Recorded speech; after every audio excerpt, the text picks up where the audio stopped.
Señor presidente, algunos comentarios. En primer lugar, quisiera expresar mi molestia por el hecho de que ni el ministro ni el subsecretario de Educación estén en esta sesión. Este es un tema prioritario, importante, emblemático. Hay mucha expectación, para qué decir los 365.000 potenciales beneficiarios de este proyecto, y a mí me parece un mal precedente y una falta de respeto que no esté ni el ministro ni el subsecretario en esta discusión tan importante. Después empiezan las movilizaciones, ¿no es cierto? Ya sabemos, el 25 de abril, todos nos sorprendemos, empezamos a reaccionar, y yo creo que esto no se condice con la importancia que tiene este tema. En segundo lugar, yo quiero decir que para recordar a la gente que nos está viendo, aquí estamos hablando de un sistema, el crédito Conaval del Estado, que desde el año 2006 ha significado que 468.000 alumnos se hayan acogido al crédito Conaval del Estado, es decir, casi medio millón de alumnos, la mitad de los alumnos que están en la educación superior, que se han prestado 2.218 millones de dólares. ¿Me lo puede pasar, Diana? Gracias. 2.218 millones de dólares que se han prestado por este concepto, es decir, un gran esfuerzo. 914 millones de dólares han significado la recompra del Estado, que es uno de los aspectos de esta modalidad. 298 millones de dólares ha significado el subsidio, ¿no es cierto?, a la tasa de interés. Por lo tanto, esto ha tenido, ¿no es cierto?, y tiene un impacto muy significativo en, ni siquiera digo positivo o negativo, como datos acerca de esta modalidad que se ha implementado desde el año 2006. Y la baja, ¿no es cierto?, de tasa de interés que aquí se propone al 2%, que es un tema tal vez el más digno de resaltar en este proyecto, como lo dije en la primera sesión, y que coincide con la propuesta que hicimos como concertación el 3 de agosto, que era bajar justamente de 5 a 6%, que es la tasa actual, a un 2%, y eso beneficia a 365.000 alumnos. Por lo tanto, obviamente, ese aspecto es digno de resaltar y es un aspecto positivo. Yo quiero decir que, junto con lamentar que no esté presente el ministro o el subsecretario, a lo mejor hay una explicación, yo la desconozco, pero me parece, insisto, un mal precedente, y ojalá instarlos, presidente, por intermedio de ustedes mismos, a que pudieran acompañarnos en estas reuniones tan importantes. Yo quisiera decir lo siguiente en relación a la exposición de doña María Paz Arzola, que agradecemos, por supuesto, de Libertad y Desarrollo. En primer lugar, presidente, y más que a ella, es al Ministerio de Educación, para que a veces, si algún día nos pueden responder en esta reunión. En primer lugar, cuando aquí se habla de incorporar compañías de seguro y cajas de compensación a los bancos, ¿no es cierto?, que son la institución financiera que actualmente maneja este sistema, no hay, a nuestro juicio, insisto, estoy hablando más bien del Ministerio de Educación, del Gobierno, ninguna referencia, ninguna respuesta, ninguna reacción al tema de la agencia pública, que algunos, ¿no es cierto?, hemos planteado un tiempo a esta parte para poder administrar este sistema. Yo quiero recordar que el ministro anterior de Educación, don Felipe Bulnes, se comprometió expresamente con nosotros a estudiar la posibilidad de introducir una agencia pública. Yo todavía no tengo una respuesta de parte del Gobierno en esta materia. Y de acuerdo al relato que ha hecho el presidente del Senado, Camilo Escalona, en su visita protocolar y conversación con el presidente Piñera se habría abierto en esa conversación para justamente estudiar la posibilidad de una agencia pública. Entonces, ahí yo tengo un reparo muy importante y una pregunta que permanece sin respuesta. ¿Se mantiene el compromiso del ministro Felipe Bulnes de estudiar la introducción de una agencia pública? ¿Qué habría de este compromiso del presidente Piñera en su reunión con el presidente del Senado de, al igual que el ministro Bulnes, abrirse a esta discusión? Ahí hay un tema muy de fondo. Por lo tanto, a mí por lo menos no me basta con decir, mire, es que se van a incorporar las compañías de seguro y las cajas de compensación. Me imagino que eso pudiera tener algún efecto, ¿no es cierto?, de rebaja de costos, pero yo sigo insistiendo, y muchos seguimos insistiendo, en el tema de la agencia pública. En segundo lugar, señor presidente, tampoco he tenido una respuesta del Gobierno, lo planteé hace 3 semanas, respecto de un tema muy importante, que es otro aspecto significativo de este proyecto, que es que el pago, ¿no es cierto?, del crédito sea contingente a ingreso, que es un avance. Obviamente que es un avance, que yo lo valoro, tanto como el tema de la rebaja en la tasa de interés.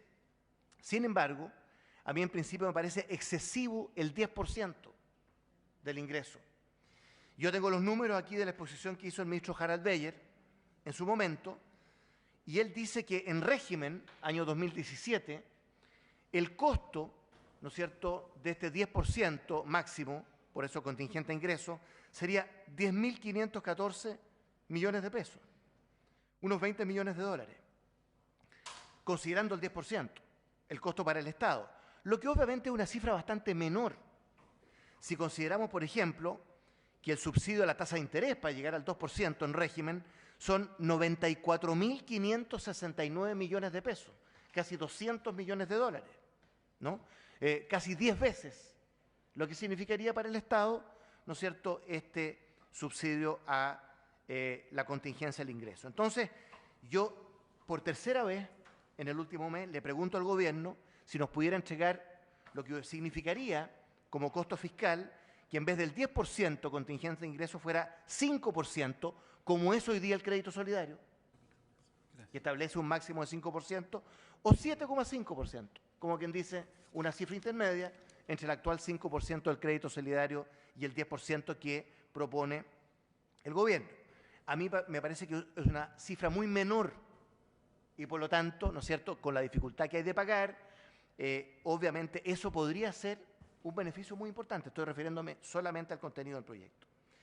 Y finalmente, señor presidente, quiero decir que los parlamentarios de la concertación, senadores y diputados de las comisiones de educación, y yo habría querido entregar esto al ministro o al subsecretario, que ya que no están no podré hacerlo, pero por supuesto lo voy a hacer en los próximos días, hay un conjunto de medidas que aquí se proponen en relación a este tema, que se resumen en lo siguiente, y con esto termino. Primero, la creación de la agencia pública que administre un sistema integrado de ayudas estudiantiles. Seguimos sin respuesta sobre esa materia. Segundo, regular los aranceles que cobran las instituciones de educación superior de manera tal de reducir la brecha entre el arancel de referencia y el arancel real. Esta es la piedra de tope en esta discusión, porque aunque hagamos un tremendo esfuerzo en materia de becas y créditos, si siguen subiendo los aranceles sin ningún control de ningún tipo, ni siquiera de instituciones de mercado, obviamente que todo el esfuerzo que hagamos va a ser muy insuficiente. Ese es el segundo punto, el tema de los aranceles. Beca, crédito, aranceles, siempre lo he dicho, es una trilogía, una mesa de tres patas, y todavía no tenemos respuesta sobre esa materia.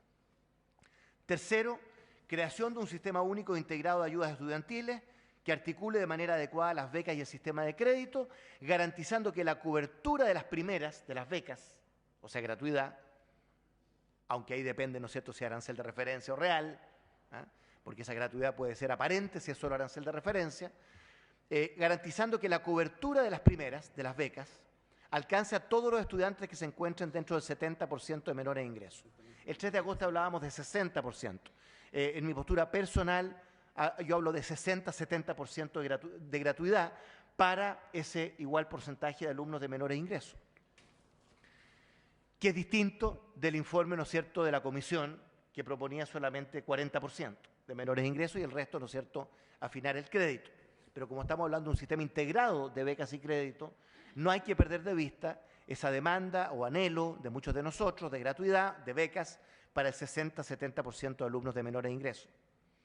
Recuerdo a propósito que el año pasado estuvimos a 130 millones de dólares en la discusión de presupuesto de haber llegado a un acuerdo que habría significado este año para las 25 universidades del CRUCH y como un primer paso, ¿no es cierto?, avanzar a total gratuidad de ese 60-70% de los alumnos. Nos perdimos ahí una gran oportunidad y esos 130 millones de dólares se nos van a hacer poco en relación a lo que yo creo van a ser las demandas que vienen este año. Cuarto, que el crédito considere un plazo máximo de cobro no superior al del Fondo Solidario de Crédito Universitario, al cabo del cual éste se extinga. Es un tema, por supuesto, que hay que también analizar desde el punto de vista de los costos. Quinto, muy importante, llevar tasa del crédito al 2%, eso está, o sea, de los 6 requisitos o demandas o anhelos que yo estoy mencionando, ¿no es cierto?, esa está cumplida en el proyecto y yo reitero manifestar mi satisfacción porque es un avance muy importante. Y finalmente, número 6, muy importante, lo dijimos en la sesión anterior, seguimos sin respuesta de parte del gobierno, diseñar una solución para los deudores del crédito Corfo, que deben asumir una tasa de interés del orden del 7,5 a 9%. Entiendo que son cerca de 100.000. Habría que revisar la cifra. Eso es lo que salió la semana pasada cuando lo discutimos. Ojalá sea menos, pero es la clase media chilena, ¿no? 100.000 es lo que yo tenía registrado sobre ese tema. Entonces, yo creo que también es importante, presidente, que el gobierno se pronuncie sobre estos temas, ¿no? Yo no quiero aquí hacer un emplazamiento y menos una acusación al gobierno. Yo esto lo digo autocríticamente, porque nosotros inventamos el sistema del crédito coronal del Estado del 2006, en el gobierno de la presidenta Bachelet, como concertación. Así que aquí no hay un tema de estar emplazando unos a otros. Estamos conscientes de que con ser un avance, ¿no es cierto?, del momento que se incorporaron, ya dije las cifras, más de 450.000 personas a esta modalidad y que este proyecto estaría beneficiando a 365.000, es muy importante hacer las cosas bien. Y termino con eso, presidente, esto no es una carrera contra el tiempo. Yo de repente veo al gobierno muy ansioso con el tema del 21 de mayo, que hay que mostrar cosas del 21 de mayo, por lo tanto sacar todo rápido. Yo creo que eso no ayuda a la calidad. Se planteó esto ayer en el tema, ¿no es cierto?, del ingreso ético familiar, se ha planteado en el tema de la ley de primaria, lo planteo también en el crédito coronal del Estado. Hagamos bien la pega y, por lo tanto, junto con las observaciones, presidente, que me permito reiterar en relación al contenido mismo del proyecto del CAE, no puedo dejar de mencionar estas 6 otras consideraciones que apuntan, ¿no es cierto?, a que este proyecto podamos verlo en el contexto más global de una reforma profunda al sistema educacional y no un parche, una estrategia de salame, un mero perfeccionamiento que no vaya al fondo de la discusión, porque de lo contrario nos vamos a ver una vez sobrepasados por los hechos, por las movilizaciones, y si no aprendemos de lo que ocurrió el año pasado, que significa canalizar, que existe un espacio institucional para discutir estos temas y ojalá en presencia del ministro y o el subsecretario de Educación. He dicho.